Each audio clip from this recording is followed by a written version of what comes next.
ऊर्जा का संरक्षण एक ऐसा सिद्धांत है जो हमें बताता है कि ऊर्जा न तो उत्पन्न होती है और न ही नष्ट होती है, बल्कि केवल एक रूप से दूसरे रूप में परिवर्तित होती है। यह सिद्धांत न केवल भौतिकी में, बल्कि हमारे दैनिक जीवन में भी महत्वपूर्ण है।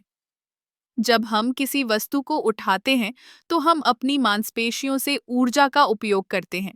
यह ऊर्जा हमारे शरीर में भोजन से प्राप्त होती है। जब हम उस वस्तु को उठाते हैं, तो वह वस्तु अपनी स्थिति के कारण संभावित ऊर्जा रखती है। जैसे ही हम उसे छोड़ते हैं, वह ऊर्जा गति में बदल जाती है। यही ऊर्जा का संरक्षण है। अब सोचिए, जब हम एक गेंद को ऊपर फेंकते हैं, तो वह अपनी ऊंचाई पर पहुंचकर रुकती है।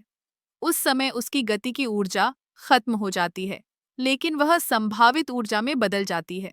फिर जैसे ही वह गिरती है, वह फिर से गति में बदल जाती है। यह चक्र चलता रहता है।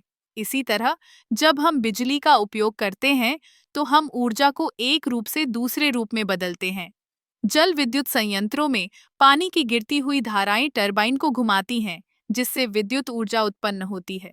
यहाँ भी ऊर्जा का संरक्षण सिद्धांत काम करता है। इस सिद्धांत का एक और दिलचस्प पहलू है थर्मोडायनामिक्स। ये हमें बताता है कि ऊर्जा के परिवर्तनों के दौरान कुछ ऊर्जा हमेशा गर्मी के रूप में बर्बाद होती है। जैसे जब हम किसी मशीन का उपयोग करते हैं, तो उसकी गति से उत्पन्न गर्मी ऊर्जा का एक हिस्सा बर्बाद कर देती है। क्या आपने कभी सोचा है कि ऊर्जा का संरक्षण हमारे पर्यावरण के लिए कितना महत्वपूर्ण है?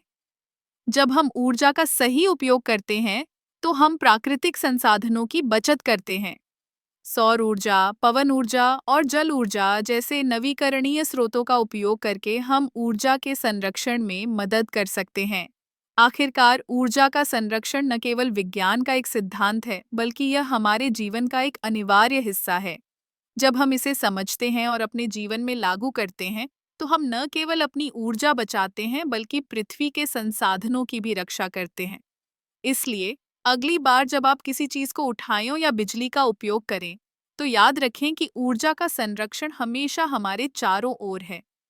ये सिद्धांत हमें सिखाता है कि हम किस तरह से अपने कार्यों के परिणामों को समझ सकते हैं और एक बेहतर भविष्य की दिशा में कदम बढ़ा सकते हैं।